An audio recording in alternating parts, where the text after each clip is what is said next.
Bonjour à tous et à toutes, ici Cobalt. Aujourd'hui je vous propose une vidéo théorie. En fait c'est après avoir regardé sur internet plusieurs théories dans tous les sens à propos de l'épisode 7 de Star Wars que j'ai décidé de vous sortir cette théorie-là.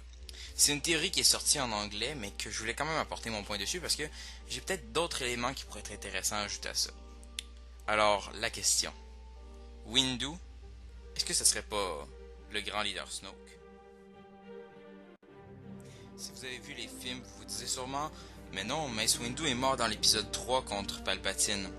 Alors, c'est vrai, on peut vraiment penser ça, mais selon ma théorie, imaginons que Maître Windu n'en était pas mort. Il s'est fait jeter en bas du bureau de Palpatine, a fait une chute, mais imaginons s'il avait survécu à sa chute.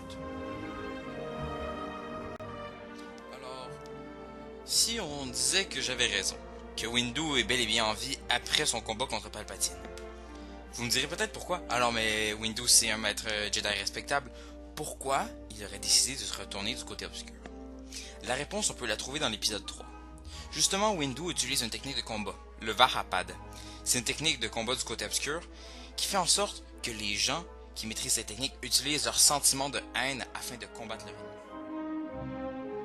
Afin de mieux expliquer mon point, je vous propose de regarder la scène en question.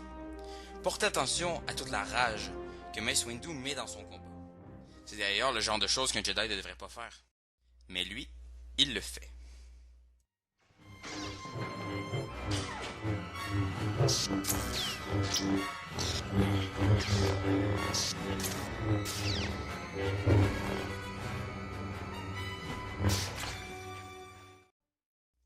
La scène qui suit est particulièrement intéressante. Regardez le visage de Windu. On peut clairement voir la haine et la colère dans ses yeux. Alors oui, Maître Windu ressent et utilise la colère.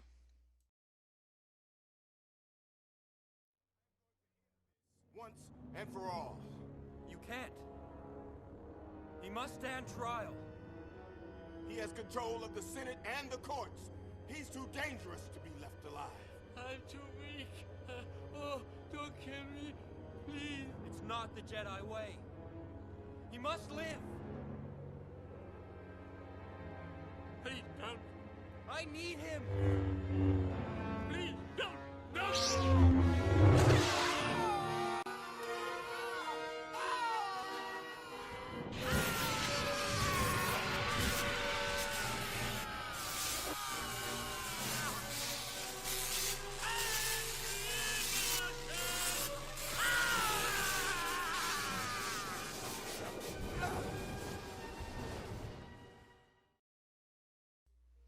Qu'est-ce qu'on peut déduire de ces deux scènes?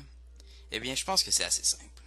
On voit que Mace Windu utilise une technique du côté obscur, et dans la deuxième scène, on voit très clairement que Mace Windu veut pas donner de chance à Palpatine.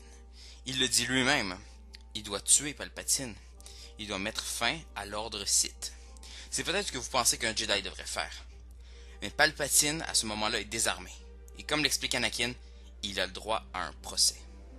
Alors Mace Windu ne respecte pas le code Jedi.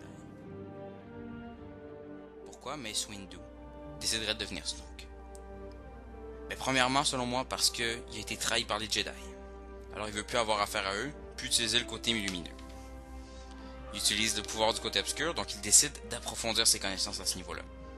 Anakin le trahit, il l'a carrément livré à Palpatine. Alors, je crois que c'est normal que Maître Windu veuille se venger. Vous pouvez vous dire que physiquement, Mace Windu ressemble pas à Snoke. Mais selon moi, vous pouvez pas plus vous tromper. En 3 étapes, je vais vous démontrer pourquoi. Physiquement, Mace Windu pourrait et serait Snoke.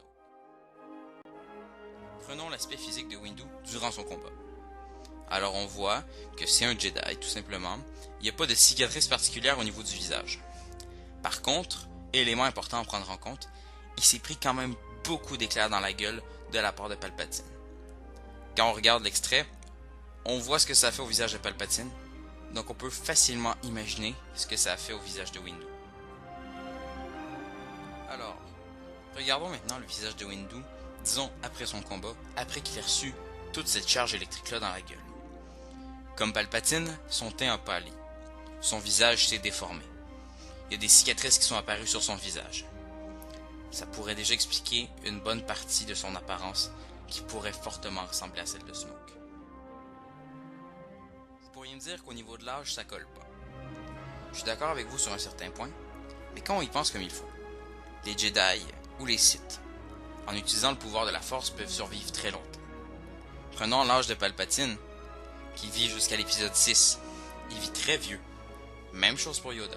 Alors pourquoi pas pour Windu? Troisième et dernière étape. Windu âgé. Alors regardez ce visage vieilli. On a droit à un Windu âgé, déformé. Il a subi les côtés néfastes du côté obscur. Sa peau est rendue pâle. C'est Snoke. J'ai l'impression que vous n'êtes pas convaincu. Alors je vais essayer une dernière chose. Sur la dernière photo que je vous ai montrée, je vais faire disparaître Maître Windu et simplement laisser apparaître la silhouette. Vous me direz ce que vous en pensez. Surprenant, non? Alors vous me direz peut-être que j'ai fait exprès. La seule chose que j'ai repris de Snoke, intentionnellement, c'est la cicatrice qui est près de la bouche. Le reste, ça s'est fait tout seul. C'est déjà la fin de la vidéo.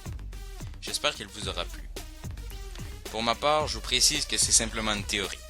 Je me base sur des éléments réels de Star Wars, mais simplement en formulant une hypothèse. Alors vous en pensez quoi?